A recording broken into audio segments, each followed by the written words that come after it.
Olá, boa tarde. Em nome dos colaboradores e da diretoria do Itaú Cultural, eu quero agradecer a presença de todos e de todas a esse evento, esta edição especial de 10 anos do Conexões Itaú Cultural, que veio de perto e que vem de longe, né? Agradecer muito a presença de vocês. Em 2007, uma conversa aqui com o nosso João César, depois participou o Felipe, a gente estava vendo a enciclopédia do Itaú Cultural, né, na internet, e o João César, a gente estava falando estava começando um processo de tradução da enciclopédia, e o João César falou, muitos professores de literatura brasileira nas universidades americanas e europeias se utilizam dessa enciclopédia, né? E aí a pergunta óbvia foi, quem são essas pessoas, onde elas estão, o que elas fazem?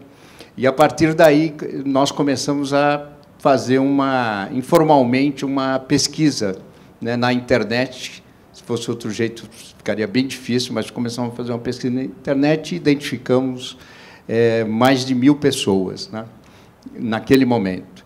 E aí criamos um projeto, entrou aí o Felipe Lindoso, que é antropólogo editor, depois Rita Palmeira, que é foi durante muito tempo a nossa primeira e única pesquisadora-chefe, depois entrou a Fernanda, né, Guimarães, que agregou, e as duas são as responsáveis, de verdade, assim, por levar a pesquisa e o mapear. Sabem tudo, sabem quem escreveu isso, quem escreveu aquilo, onde vive, onde mora, o que mudou, sabem tudo das pessoas, né? E, a partir daí, a gente fez um evento em 2008, em que Chica Takeda participou, né? 10 anos depois, ela volta a estar com a gente, e estamos aí, 10 anos de trabalho. Hoje, nós colocamos no ar de manhã, no blog do Conexões, o Conexões itaucultural.org.br, nós colocamos um banco de dados remodelado e ampliado, né? Havia tanta informação no sistema passado que a gente estava com medo, né, Fernanda, de colocar mais uma palavrinha no sistema e o sistema travar. Então, nós passamos alguns meses sem o banco de dados no ar. Felipe, Fernanda e Rita fizeram toda uma revisão nesse processo, né? O pessoal da inovação do Itaú Cultural criou esse sistema, e hoje ele está no ar. É só você entrar no blog, tem lá o banco de dados online, clica, e nós temos lá 300 gráficos referentes a respostas de 347 mapeados de 46 países, instalados em 160 instituições mundo afora, né? Inclusive instituições brasileiras, são estrangeiros que moram no Brasil e dão aula de literatura brasileira. Então, fizemos eventos já em alguns países, na Europa, fizemos nos Estados Unidos, e esse é o trabalho que vocês acompanham, principalmente através do blog do Itaú Cultural, com Conexões. Nessa edição de 10 anos, a gente resolveu fazer alguns temas, algumas mesas, principalmente a partir das perguntas do questionário, né? Então, vocês vão ver, os 4 mediadores serão exatamente João César, Felipe, Fernanda e Rita, né? Eles vão dar essas indicações de qual pergunta se refere, né, àquela mesa, e alguns dados vocês podem pegar exatamente direto no banco de dados.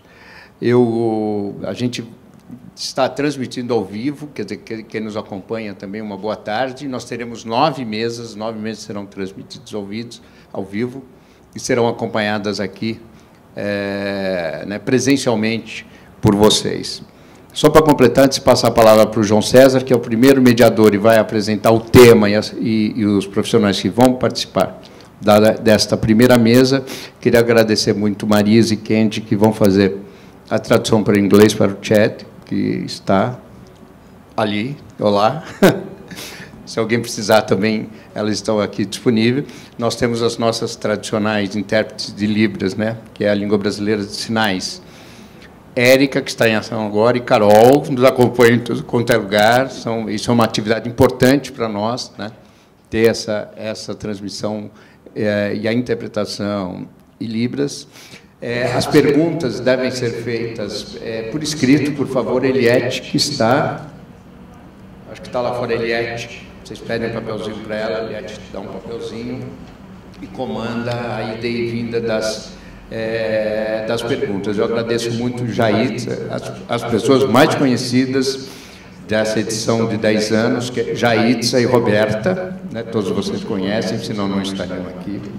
Jaitza e Roberta, que permitiram, né, que a gente estivesse juntos aqui. E ao pessoal da produção e da Vox, que faz a transmissão. É isso. Muito obrigado. Quero dizer também que a relatoria desse ano vai ser feita pelo escritor Daniel Munduruku, que está lá no fundo. Né? O Daniel vai acompanhar, e todo ano a gente tem uma relatoria, alguém que acompanha o evento, escreve lá o que gostar de escrever, o que quiser criticar. Então, esse ano, a relatoria do nosso escritor, o Daniel Munduruku. E curador aqui do evento do Itaú Cultural, já há 2 anos, do Mecucradiá Círculo dos Saberes. João César. Muito obrigado.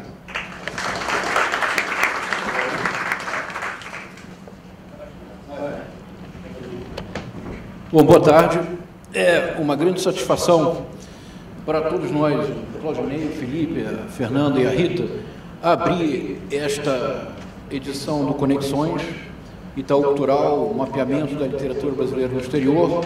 O projeto completa uma década, eu acho que uma década muito bem sucedida, sobretudo pela capacidade que nós tentamos desenvolver de nunca impor ao banco de dados as nossas preconcepções, mas, pelo contrário, de organizar o projeto a partir de sugestões criadas pelo próprio banco de dados.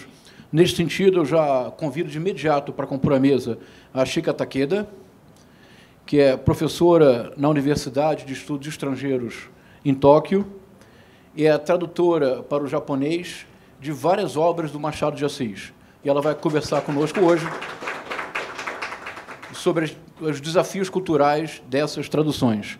Eu convido a Jung In Park, espero que a pronúncia tenha sido aceitável, é um dos desafios do Conexões, certamente. Por favor. Ela é mestre em literatura coreana moderna, mestre em tradução literária e professora do curso de língua e literatura coreana na Universidade de São Paulo. Também tratará dos desafios da tradução cultural e, mais especificamente, da tradução para o coreano de textos em português. Convido, por fim, o Mark Gamal.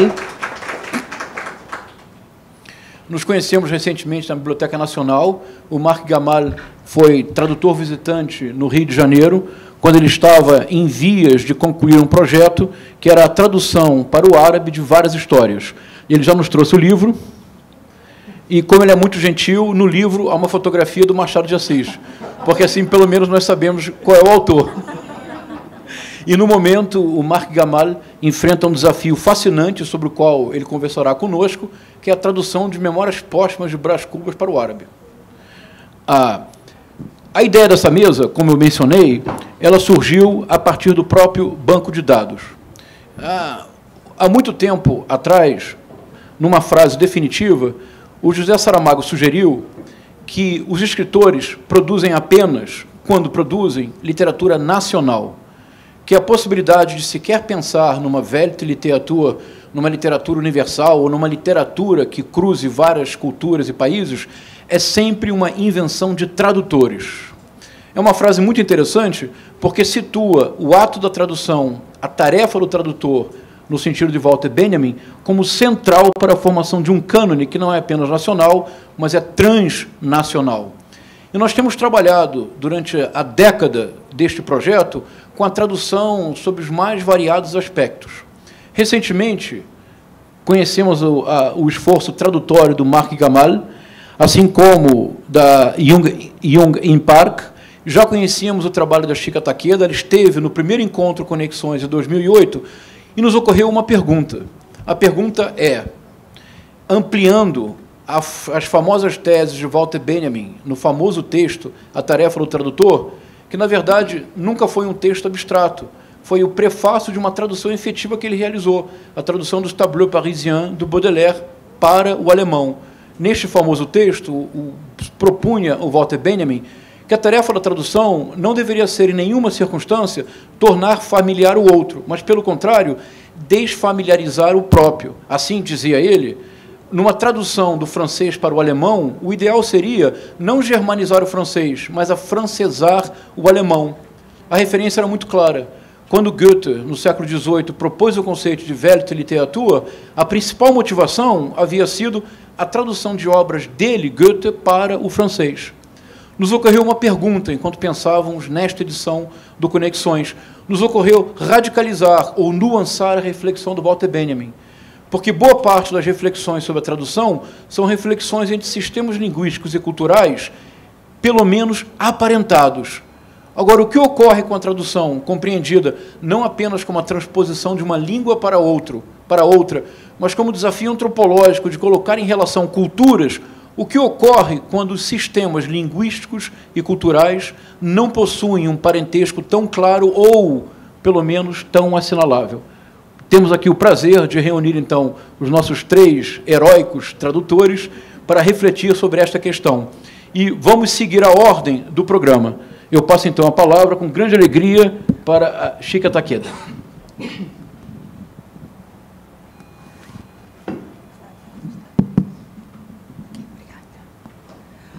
Boa noite a todos.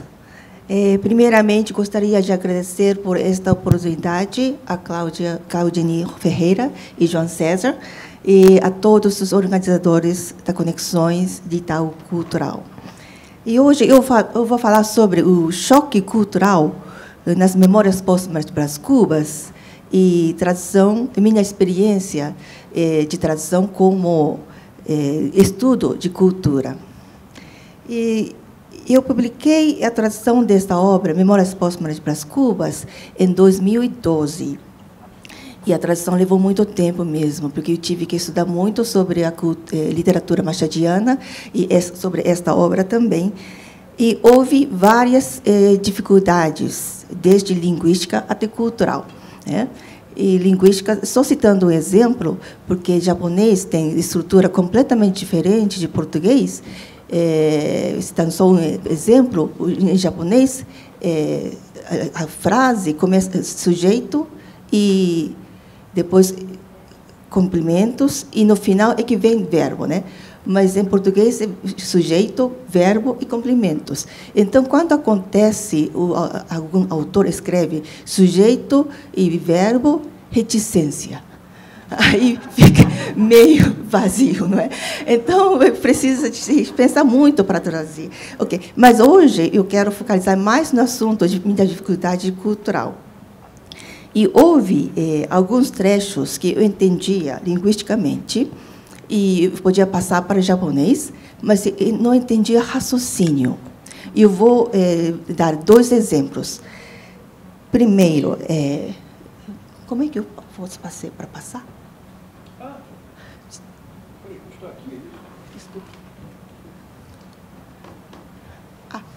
Desculpe. Obrigada. Assim? Ok. Primeiro, essa aqui é a cena, trata da cena em que Brás Cubas volta para casa, depois do enterro do marido de Virgília, Lobo Neves. Como vocês sabem, Virgília foi uma amante de Brás Cubas. Vamos ao trecho. Tinham ido todos. Só o meu carro esperava pelo dono. Acendi um charuto, afastei-me do cemitério. Não podia sacudir dos olhos a cerimônia do enterro, nem dos ouvidos soluços de Virgília. Os soluços, principalmente, tinham um som vago e misterioso de um problema. Virgília traíra o marido, com sinceridade. E agora chorava com sinceridade. Eis uma combinação difícil que não pude fazer em todo o trajeto. Em casa, porém, apeando-me do carro, suspeitei que a combinação era possível e até fácil. Meiga natura, a taxa da dor é como a moeda do bem.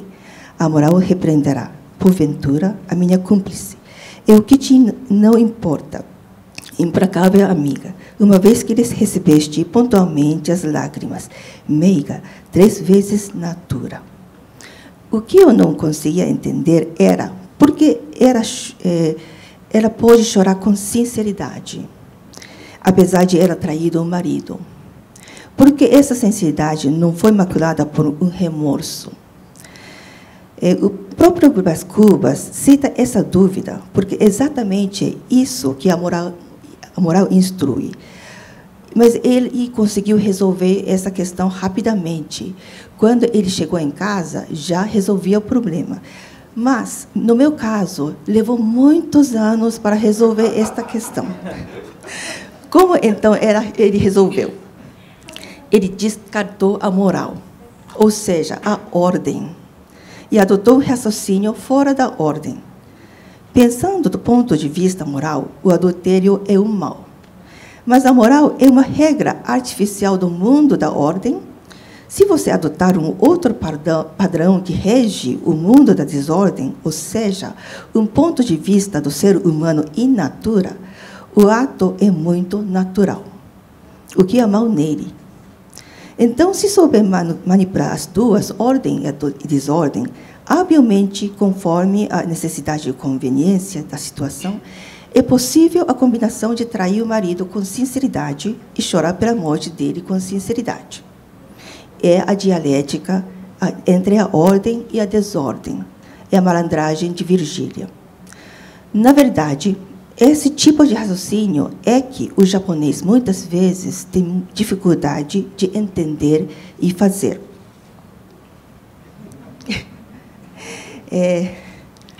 Tenho uma... desculpe.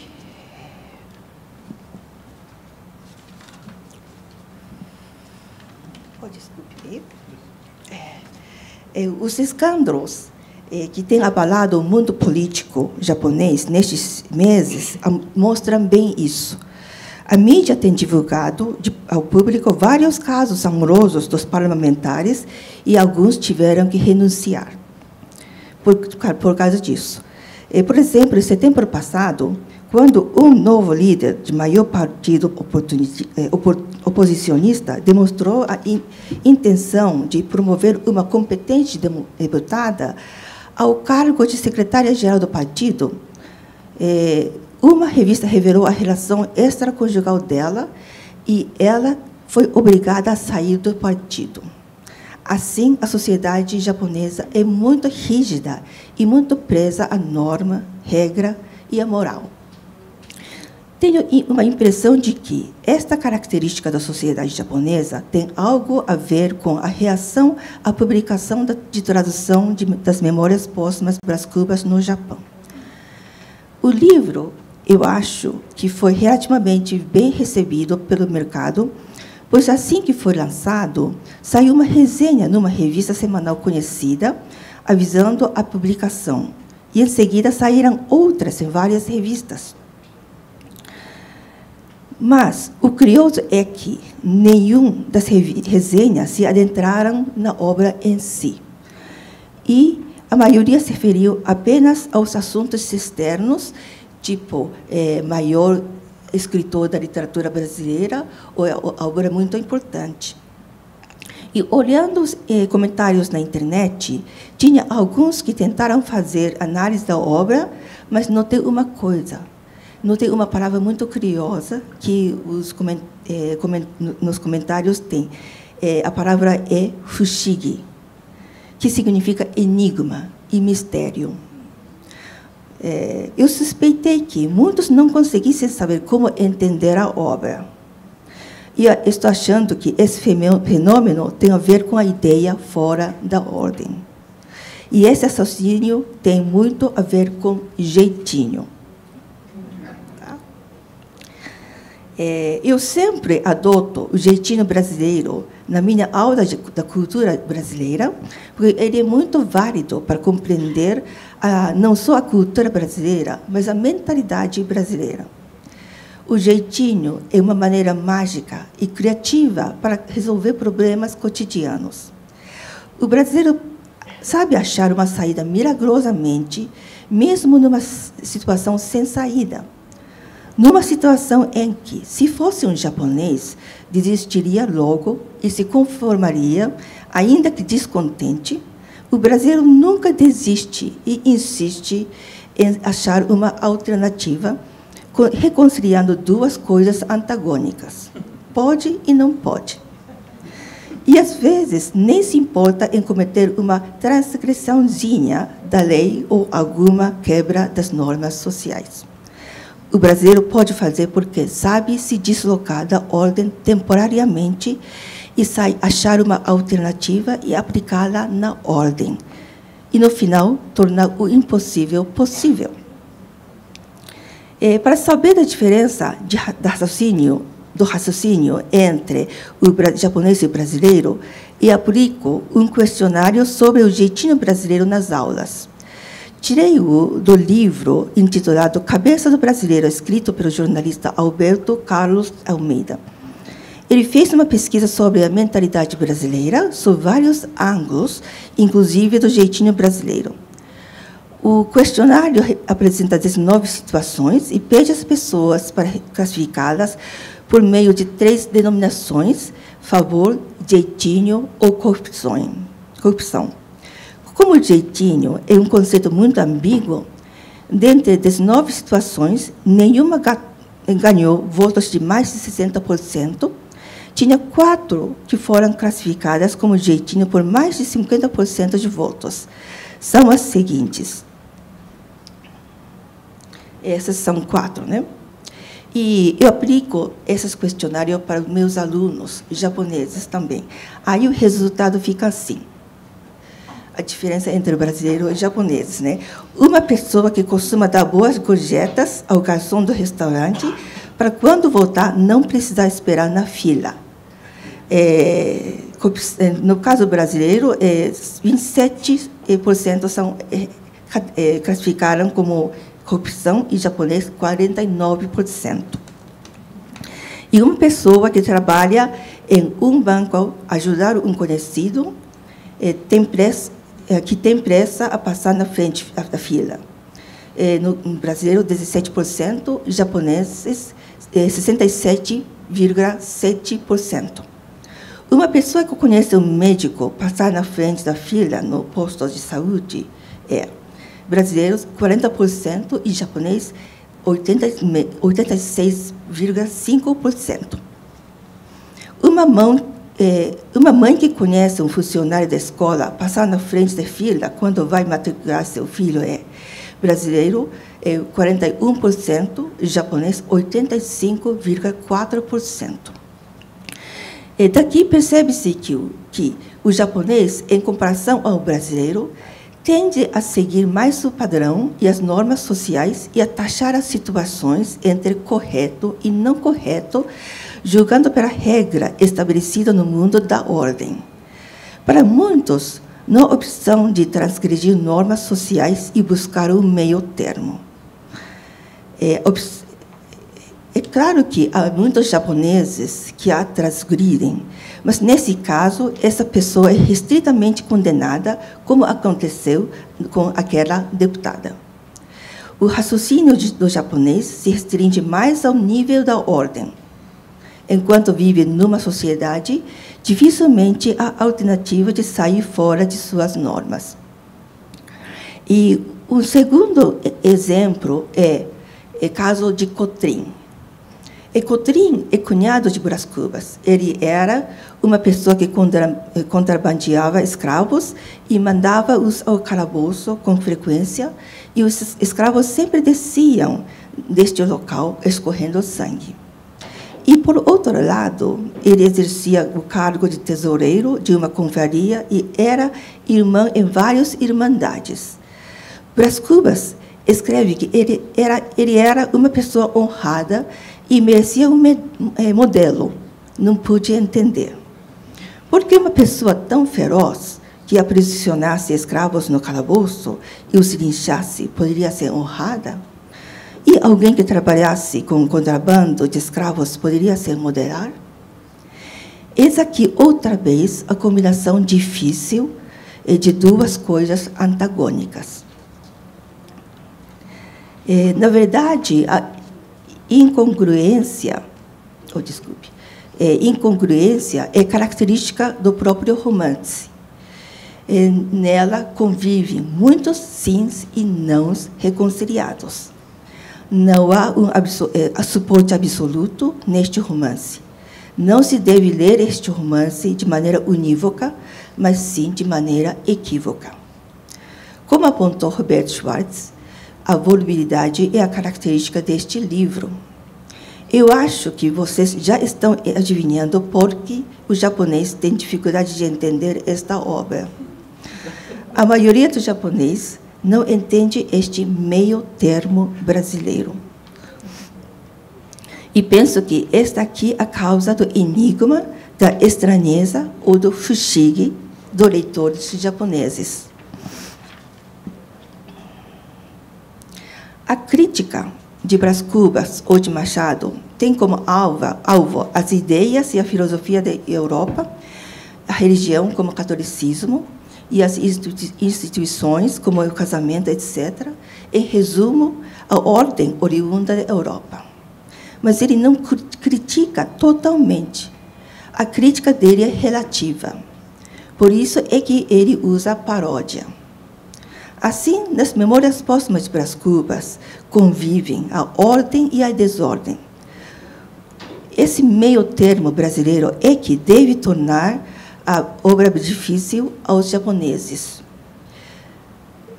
Se Brás Cubas estivesse criticando a tradição e a cultura europeia acirradamente e negasse tudo, isto é, a obra fosse 100% anti-Europa, é possível que tenha mais entendedores no Japão, mas aí o romance já não seria mais brasileiro.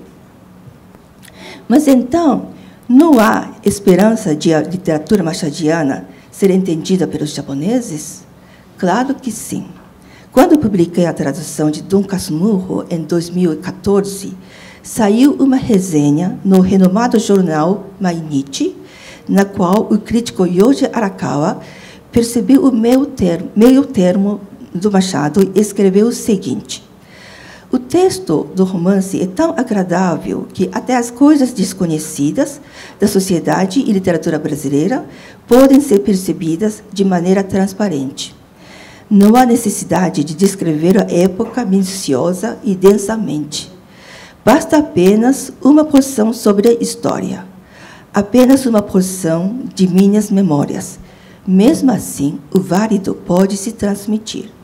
Senti que este romance está cheio de algo importante e precioso para quem escreve livros hoje em dia em qualquer lugar, de algo parecido com a joia.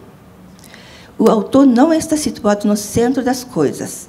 Ele evita escrever o menos possível as coisas peculiares, excessivas, e somente procura iluminar a profundidade do mundo do meio termo. O mundo de Machado é isso. É a obra-prima que representa o grande país da literatura, o Brasil. O crítico conseguiu captar o meio termo no livro. Na verdade, esse meio termo que ele identificou pode não ser 100% brasileiro e um pouco japonesado, mas, pelo menos, ele percebeu um tipo de meio termo. E o que me emocionou é que ele não só o identificou, mas o classificou como a essência da literatura brasileira.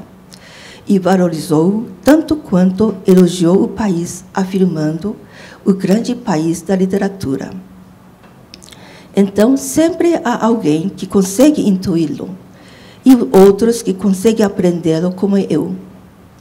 Experimentei a dialética entre a ordem e a desordem durante o longo processo da tradução e aprendi a me deslogar da ordem quando preciso. Agora estou organizando uma coleção de literatura brasileira e, com isso, gostaria de soltar o povo japonês da ordem e dar mais a liberdade humana. Muito obrigada.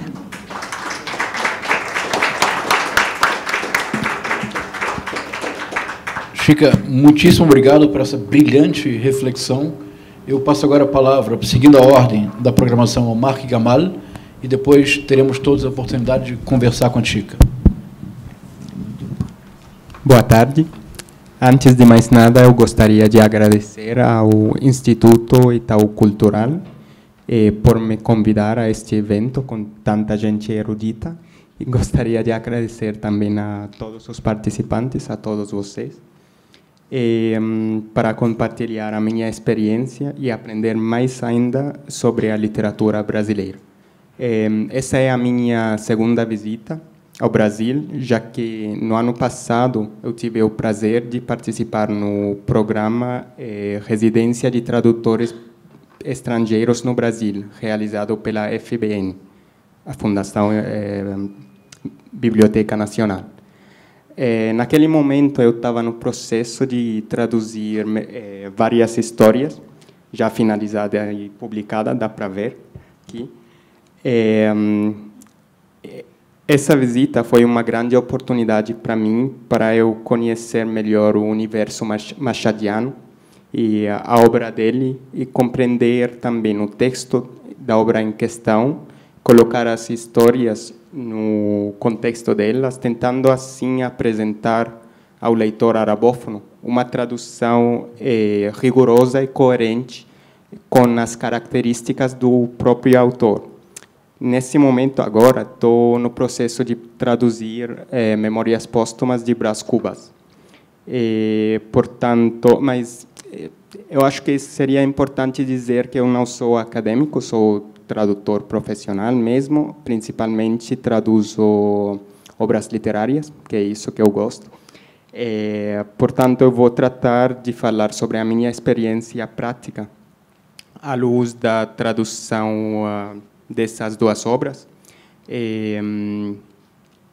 Aliás, tem tanta coisa para contar que eu não vou contar nada, na verdade. Apenas vou dar uns exemplos para ressaltar um pouquinho as diferenças, tanto linguísticas quanto culturais, entre ambas as línguas, a árabe e a portuguesa. Em primeiro lugar, gostaria de contextualizar um pouquinho a língua árabe, ou, digamos assim, as línguas árabes. Curiosamente, as sociedades árabes, todas, sofrem de diglossia, isto é, que coexistem duas línguas. Eu insisto em chamar elas de línguas, mesmo que os Estados árabes não concordem comigo. Coexistem duas línguas com diferentes funções e usadas em diferentes contextos. Por um lado, tem aquela chamada árabe moderno padrão, que é uma espécie de língua franca, escrita, usada em contextos formais, oficiais, bem como na imprensa, na literatura, em qualquer contexto formal ou oficial, digamos assim. Essa versão do árabe respeita a mesma gramática do texto sagrado.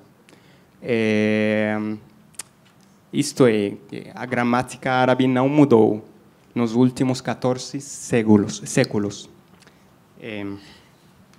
Desculpa. Sinceramente, eu não entendo muito bem por que ela é chamada de moderna. Porque, pessoalmente, e essa é a minha impressão pessoal, posso estar completamente enganado, tudo bem. Eu acho que não se modernizou tanto, não teve uma evolução natural, digamos assim, uma evolução que responda às necessidades atuais. É uma língua que não assimila novos conceitos facilmente.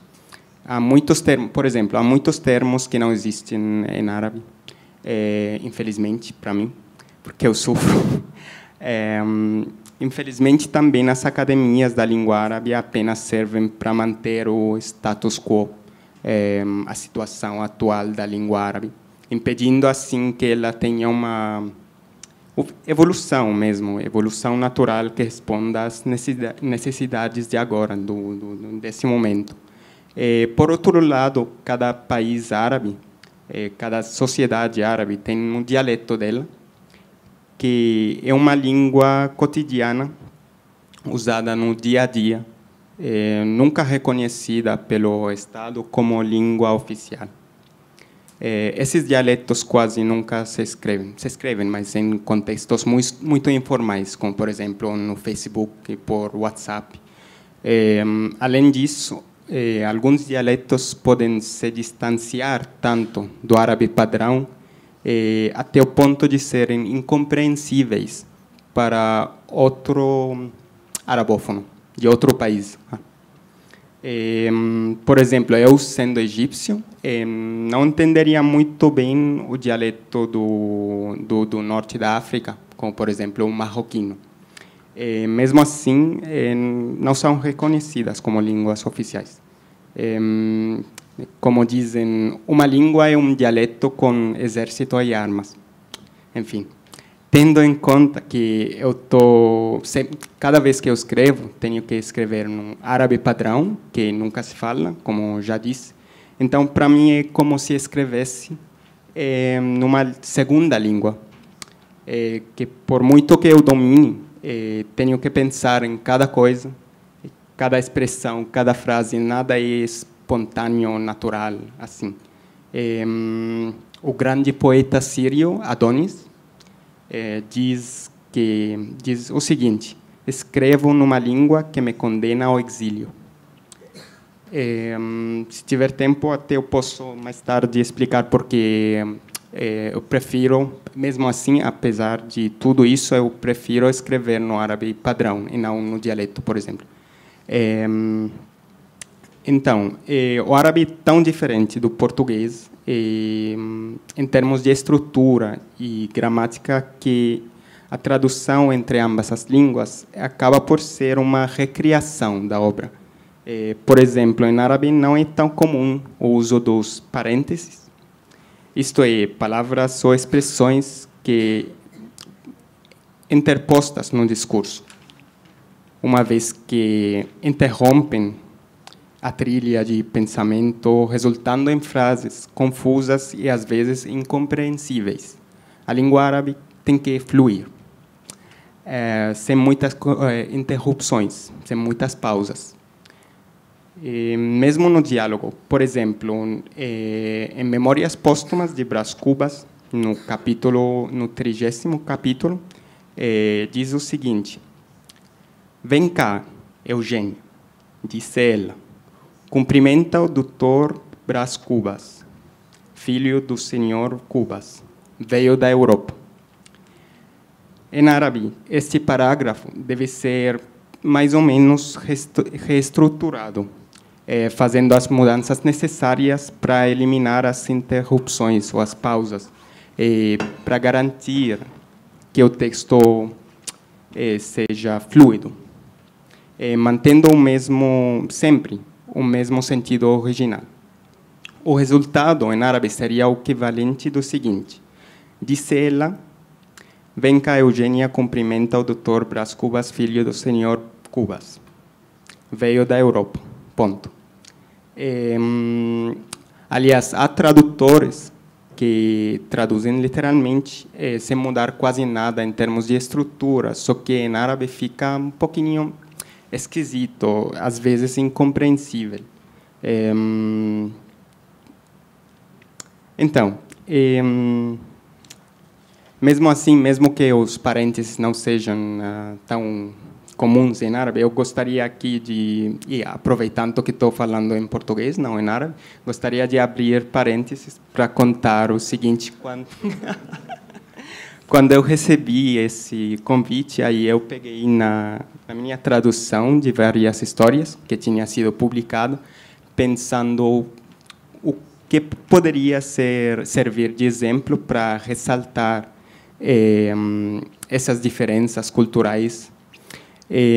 Aí eu achei no conto Adão e Eva um exemplo perfeito, e de fato um erro gramatical meu, pior ainda, um pecado mortal.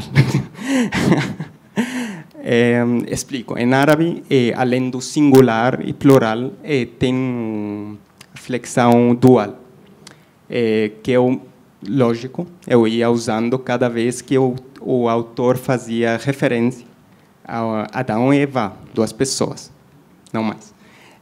Aí eu cheguei ao seguinte parágrafo: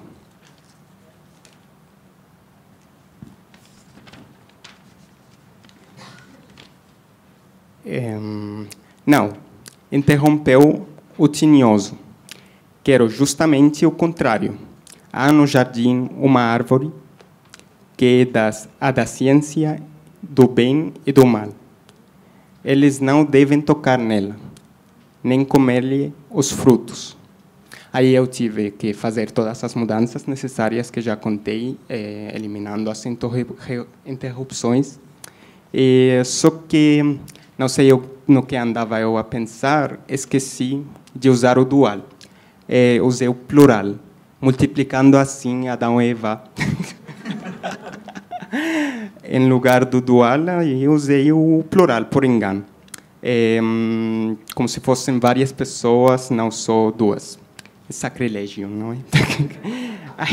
Eu acho que se eu acabar no inferno vai ser por conta dessa tradução.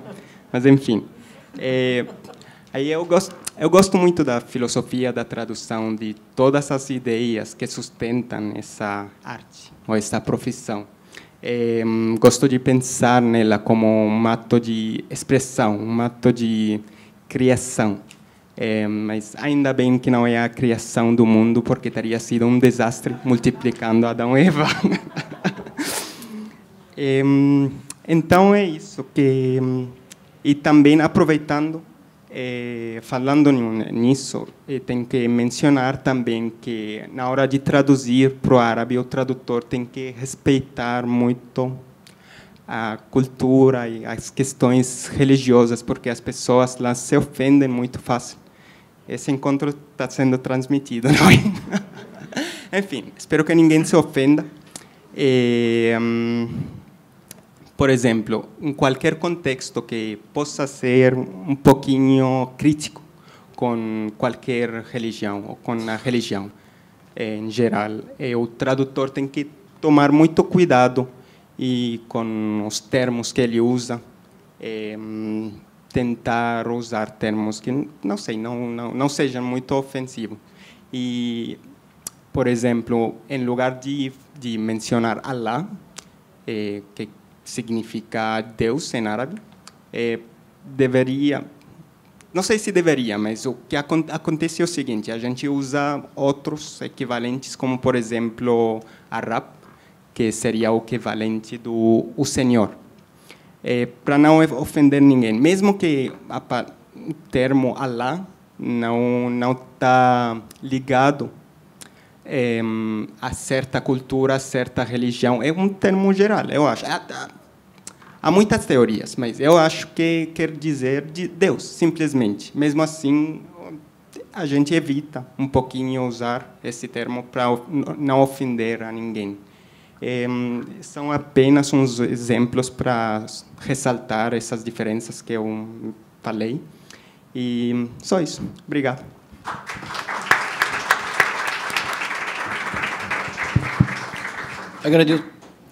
Agradeço muito a reflexão do Marc Gamal. Na verdade, não se preocupe, multiplicar o casal Adão e Eva não é um pecado. O que seria imperdoável seria multiplicar o pecado original. Eu passo agora a palavra para a Yoon Young-in Park para concluir essa primeira etapa da nossa mesa. Por favor. Boa tarde. Obrigada pelo convite. E foi-me dito várias vezes no e-mail que eu não deveria preparar nada. Portanto, eu vim de mãos vazias, diferente dos outros, mas tem um arquivo que eu coloquei ali. Tá minimizado, está no Excel. Será que poderia maximizar? Este é um levantamento que eu fiz só por curiosidade, quais as obras brasileiras que estão traduzidas para o coreano desde a década de 70. E, bom, naturalmente encontrei um monte de Paulo Coelho, e fiz uma lista aí, vamos repassar os olhos rapidamente, quais as obras estão traduzidas brasileiras na Coreia.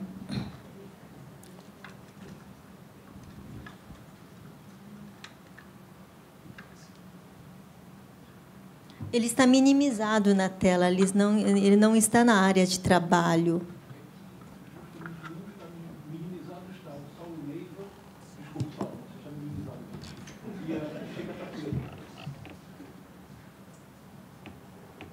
Sim, apareceu.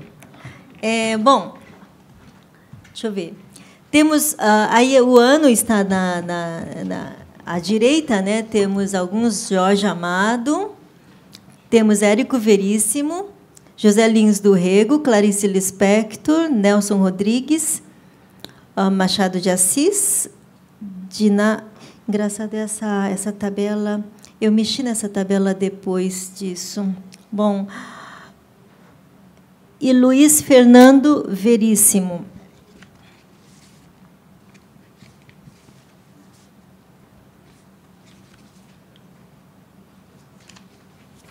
Luiz Fernando Veríssimo, Chico Buarque, Lia Luft.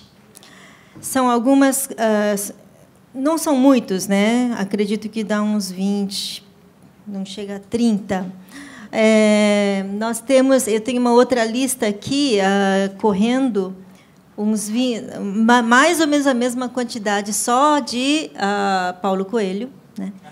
E o fenômeno editorial brasileiro na Coreia, que é o Meu Pé de Laranja Lima. O Meu Pé de Laranja Lima foi traduzido pela primeira vez na Coreia em 78. E a última edição que nós temos desse livro é de 2007. Ou seja, em 40 anos, né? Em 40 anos, nós temos aqui uns 20 edições de Meu Pé de Laranja Lima. Foi transformado em peça de teatro na Coreia, e também temos algumas músicas que tem o Zezé, o personagem principal, como tema. Inclusive, a última música que tem o Zezé como tema é muito recente, acho que é desse ano, praticamente, de uma cantora coreana. Ou seja, o Zezé faz parte da memória, né, dos coreanos. Essa é uma curiosidade, é a única coisa que preparei, né? Agora, eu queria falar um pouco a respeito da tradução de sistemas linguísticos diferentes, que é o coreano para o português. Na verdade, a minha experiência, embora eu já tenha traduzido do português para o coreano, mas a minha grande produção de tradução literária é de coreano para o português.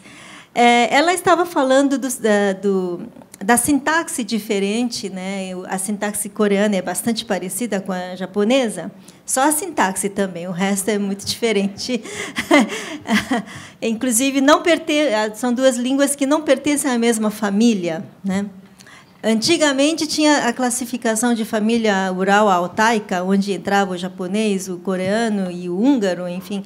Essa classificação já foi pelos ares. Agora, a língua japonesa é uma língua isolada, a coreana é outra língua isolada. Inclusive, usamos escritas diferentes.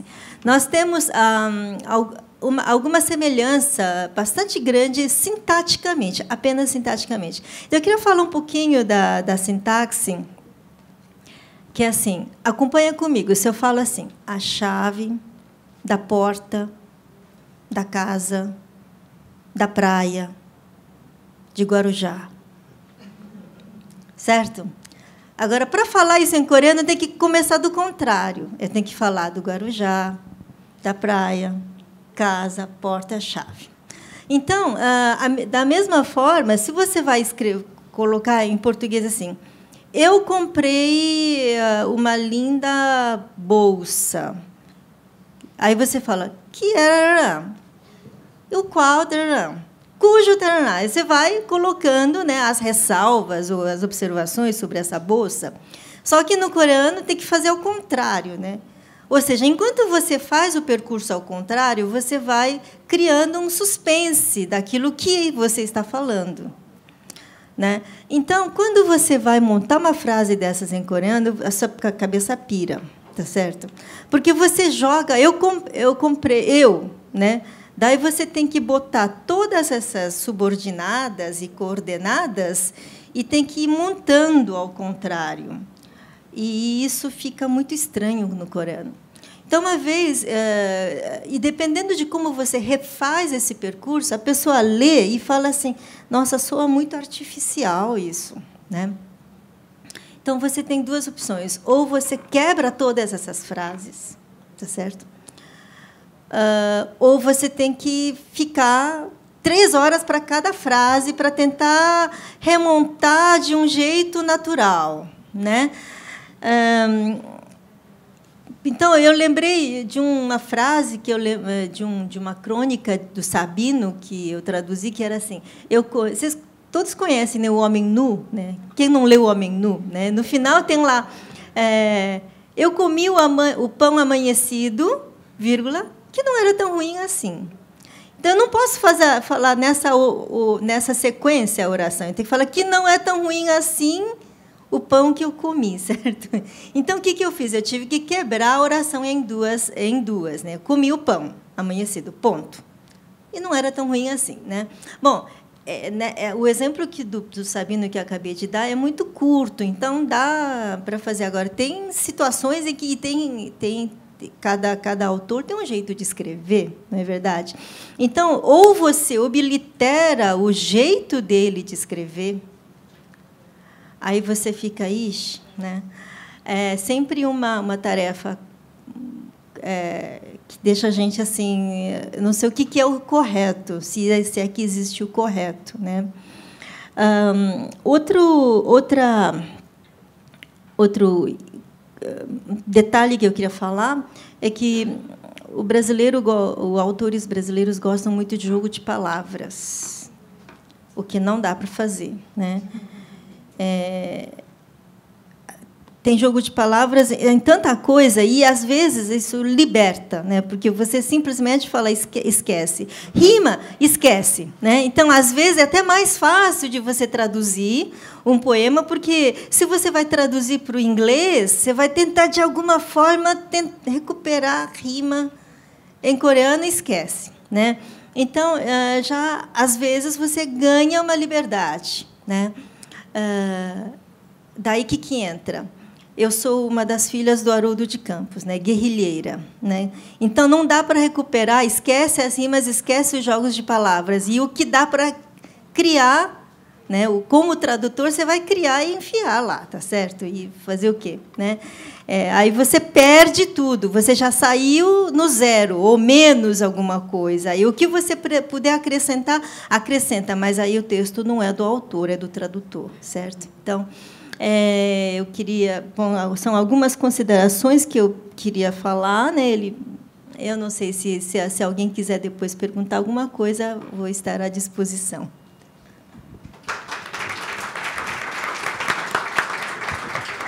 Eu agradeço muito a fala da Yoon Young-in Park, e como o principal objetivo deste projeto é criar conexões, e não há melhor maneira de fazê-lo do que dialogar, eu abro para todos que estão aqui para dialogarem com os nossos convidados. Ameaçando que, se em 30 segundos não houver um voluntário, eu vou fazer perguntas. E os que me conhecem sabem que isto é um perigo. Por favor, Felipe. Passa o microfone para o Felipe. Deixa eu passar. Obrigado, Daio. Muito obrigado. Essa relutância, digamos, em escrever a palavra Deus, estava me lembrando também que ela aparece em israelense também, né? Em israelense, no hebreu clássico, no hebraico. Né? Quer dizer, e aí, quer dizer, como antropólogo, a gente conhece bastante as semelhanças, inclusive de estruturas religiosas e sociais entre todos os povos semíticos da região, né? E eu fico me perguntando se isso daí é uma característica cultural mais geral, ou como é que ela evoluiu desse sentido. Porque me parece, não conheço o hebraico, obviamente, mas me parece que o hebraico, nesse sentido, teve mais flexibilidade recentemente. Não sei se aqui alguém conhece um pouco mais. Mas me chamou a atenção essa relutância, digamos, em escrever a palavra Deus. Na verdade, eu não sei exatamente quando ela virou tão fortemente ligada a uma certa religião, uma certa cultura, mas eu acho que, infelizmente, a cultura lá, cultura árabe, infelizmente, cada vez é mais, digamos assim, menos aberta. E qualquer termo que tenha uma conotação religiosa, a gente tem que andar com cuidado usando esse termo, como já falei, para não ofender ninguém. Portanto, desde o ponto de vista linguístico, aliás, eu pesquisei um pouquinho para ver quando virou a palavra Allah exclusivamente muçulmana, que na verdade não é. Eu acho que não é. Por exemplo, na Indonésia, os não muçulmanos foram proibidos de usar a palavra Allah. Eles têm que achar um equivalente, a menos que eu esteja enganado. E aí dá para ver em qualquer tradução que trata um pouquinho da religião, que trata de Deus, Allah, dá para ver que o tradutor sempre foge, sempre evita usar Allah. Eu lembro muito bem, às vezes intencionalmente para provocar um pouquinho, porque a gente tem que provocar. Intencionalmente aí eu uso Allah. Eu lembro de uma peça de teatro que eu traduzi, onde havia um poema que dizia o seguinte, mais ou menos: se eu fosse Deus, eu teria feito sei lá o quê, de Ángel González, o poeta espanhol. Aí, cada vez que o ator mencionava a palavra Allah, um grupo de umas 10, 15 pessoas saíam do teatro. É mesmo, sério, não estou exagerando. Aí, no final do poema, o teatro ficou meio vazio. Mas, enfim, né? É assim.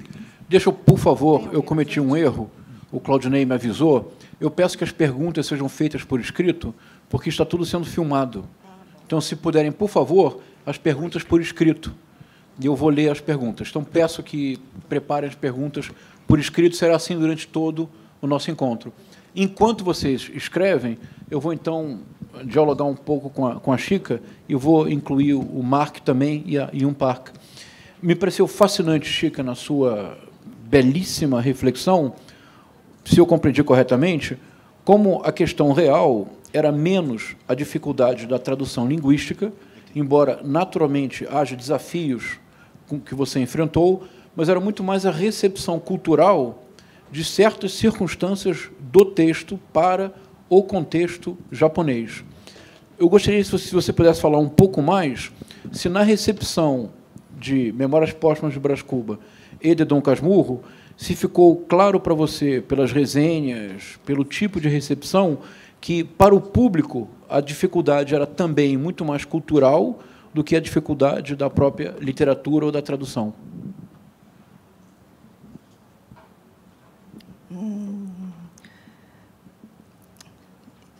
Dificuldade era a própria literatura, tradução, ou do contexto cultural? Eu acho que, sim, mais do contexto cultural. Porque eu falei agora só sobre essa diferença de cultural, em termos de meio termo, mas, por exemplo, foi muito o humanitismo que apareceu nas Memórias Póstumas Brás Cubas é intraduzível, porque o humanitismo é tipo paródia de humanismo, né?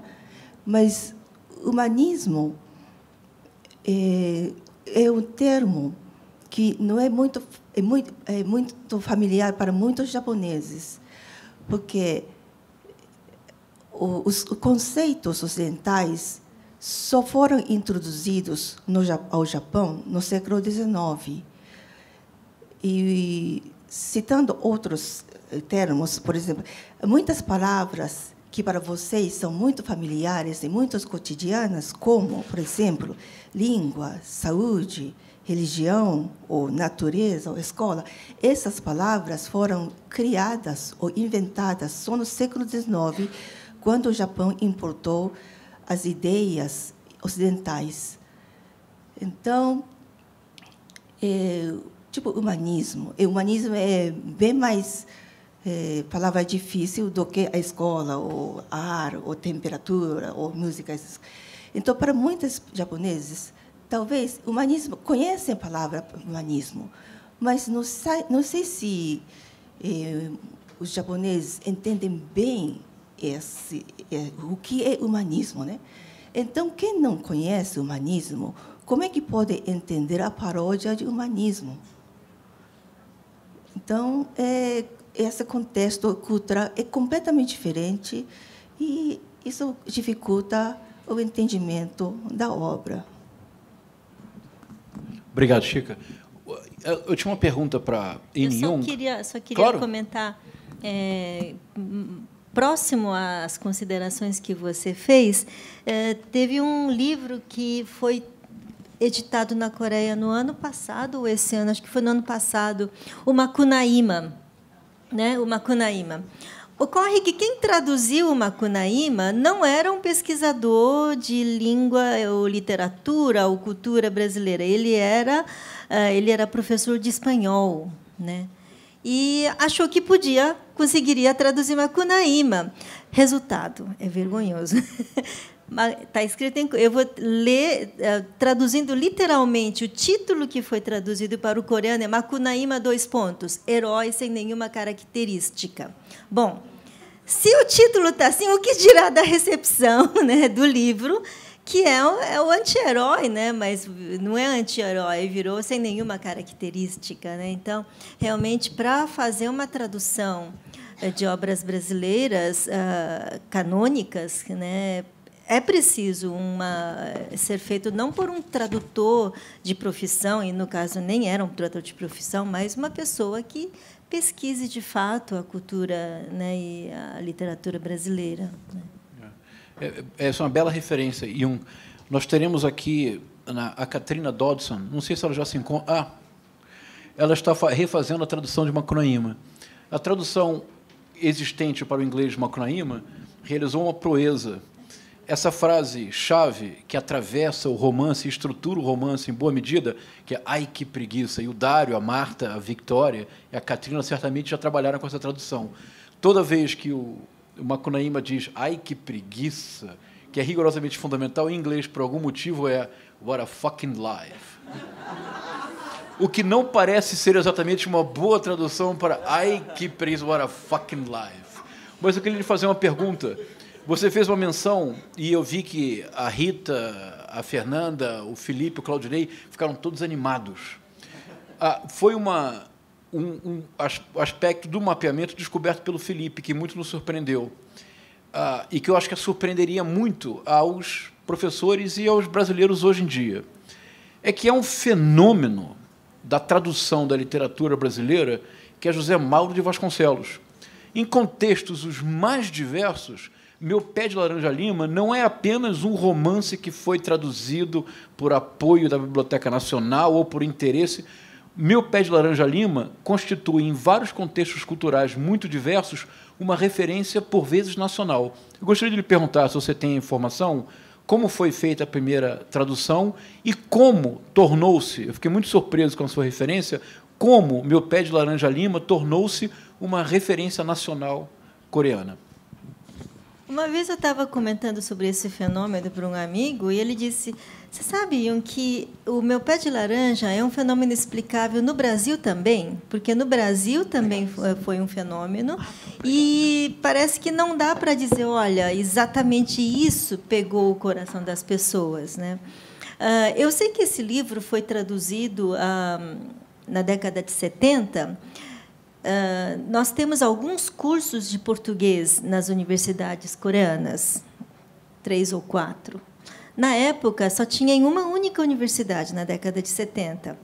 Então, e os professores que compunham o quadro docente desse curso não eram exatamente fluentes no português, né? Tinham estudado um português, mas não estavam à altura, né, de uma tradução literária. Eu acredito que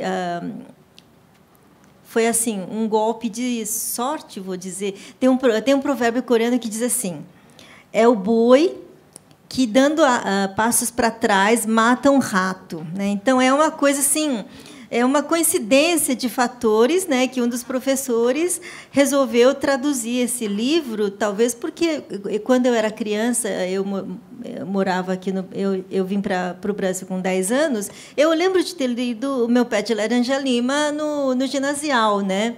Então, ele achou que o livro seria fácil de traduzir, então ele traduziu, né? Eu acho que o início foi assim por acaso.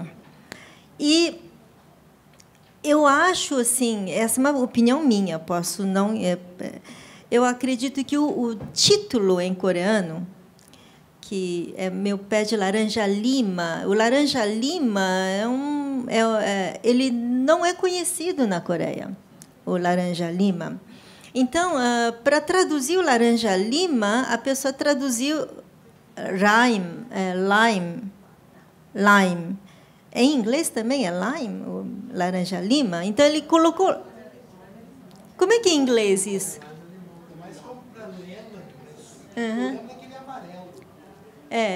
Ele colocou lime orange, né? Lime orange. Então, entretanto, essa palavra lime, ele é eufônico para os ouvidos coreanos, né? Então, eu acho que essa eufonia desempenhou um papel. Eu digo isso pelo seguinte, eu fiz 1 ano de francês no Brasil, na USP, antes de estudar na Coreia.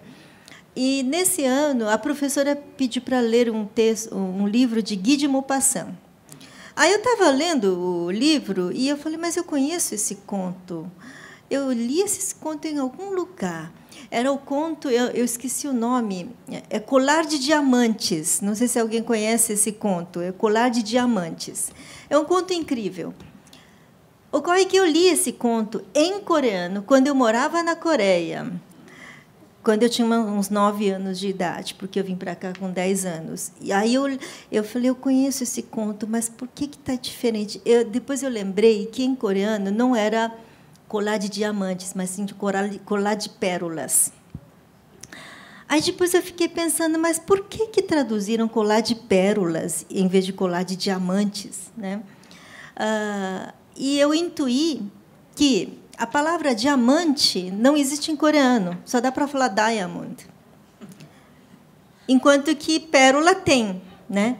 Aí, se você fala assim, colar de diamond, ele soa meio... não soa bonito, entendeu? Então, a pessoa que traduziu preferiu traduzir por pérola, que é uma palavra coreana, e fica bonito o título, né?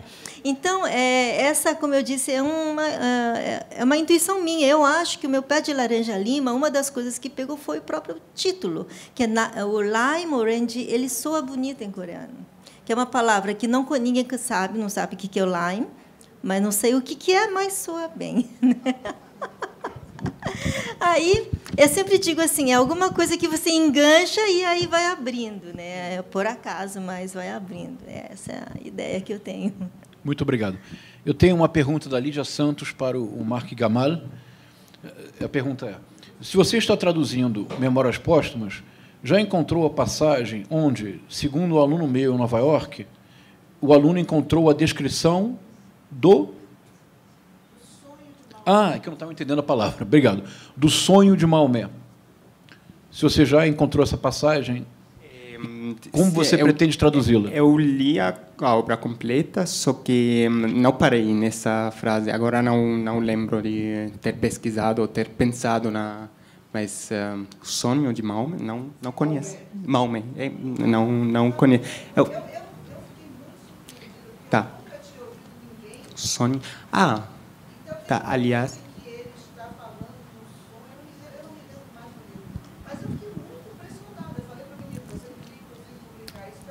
Tá. Eu achei uma coisa... Não lembro dessa frase, mas achei uma coisa parecida. Acho que agora não lembro do capítulo, mas tem uma parte que ele fala faz referência das 1001 noites. Aí ele começa a mencionar o nome Bagbara, por exemplo, que eu, sendo arabófono, eu sei que o nome Bakbara não existe, é pseudo-árabe, não existe em árabe. Mesmo que para uma pessoa que não fala árabe, pode parecer árabe, não é? Aí eu tenho que identificar a história exata nas 1001 Noites para poder, digamos assim, voltar à origem da história, usar os termos exatos que foram usados no texto original das 1001 Noites. Aí eu fiquei pesquisando, procurando, sem poder achar Bakbara em lugar nenhum. Aí tive que reler uma grande parte das 1001 Noites, que, como o próprio nome indica, são 1001. É muita coisa. E, por sorte, na 38ª noite, acho, aí eu achei o conto do barbeiro de Bagdá, que fala de um tal Bakbak, não Bakbara. E aí eu intuí que Machado de Assis estava familiarizado com a tradução de Antoine Galland, o primeiro francês que traduziu as 1001 Noites. E aí, acho que Borges diz que depois de 200 anos e 10 traduções das 1001 Noites para o francês, a tradução de Galland continua sendo a mais famosa e a mais apreciada, digamos assim. Aí, por causa de acho que Galland traduziu as 1001 Noites no começo do século XVII, a menos que eu esteja enganado. Mas é conhecido, a tradução dele notória, porque ele mudava o texto, ele não inventava, aliás, tem muita teoria, apresentava histórias, mudava os nomes. Acho que ele adaptava algumas coisas ao gosto francês mesmo. Aí, o tradutor ao árabe de hoje, de 2017, tem que sofrer, porque o tradutor das 1001 Noites para o francês no século XVII era criativo demais. Eu acho interessante, mas acho que tem a ver. Aí eu teria que pesquisar exatamente e saber. Eu até tenho ideias. Eu acho que faz referência a milagre de Maomé, quando ele foi a Jerusalém. Mas aí eu não posso contar muita coisa, sabe, porque não conheço a história exatamente. Os franceses, de fato, foram sempre muito criativos na tradução. Demais. Há uma tradução de Memórias Póstumas de Brás Cubas para o francês que tem um capítulo a menos. Porque o famoso capítulo, ou muito me engano, ou escrevi um capítulo inútil, o tradutor acreditou e não traduziu.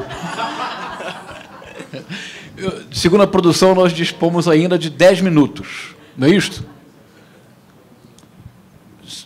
10 minutos. Dispomos ainda de 10 minutos. Eu tenho 3 perguntas que eu posso, na verdade, transformar em 2. Então, uma pergunta... Eu vou ler todas as perguntas e peço para vocês que respondam brevemente. Uma pergunta diretamente para Chica Takeda. É a pergunta do Giorgio De Marchis. Assim, como italiano, o jeitinho brasileiro é algo bastante transparente.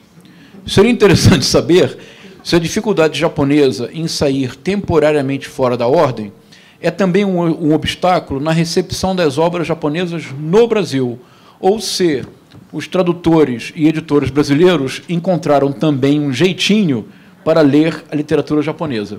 E eu vou propor, então, para o Mark Gamal, mas para a In Jung, as outras 2 perguntas que são muito aparentadas.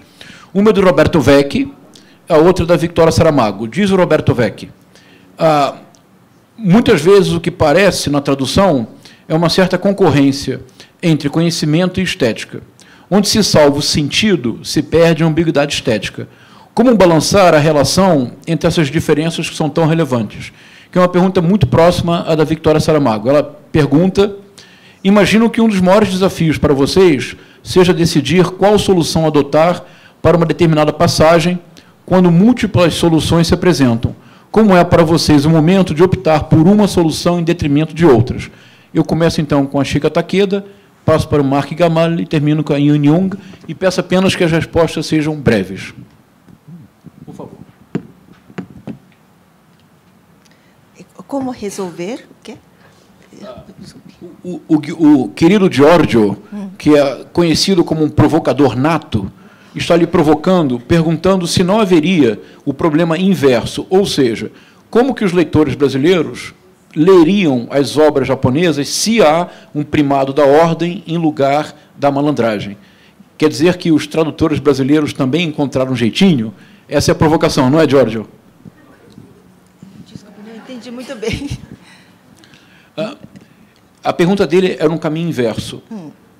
Se na tradução de Memórias Póstumas, o fato de que o texto foge tanto assim de um paradigma da ordem, como seria para um leitor brasileiro ler uma literatura na qual, pelo contrário, a ordem é um paradigma dominante? Va bene? Va.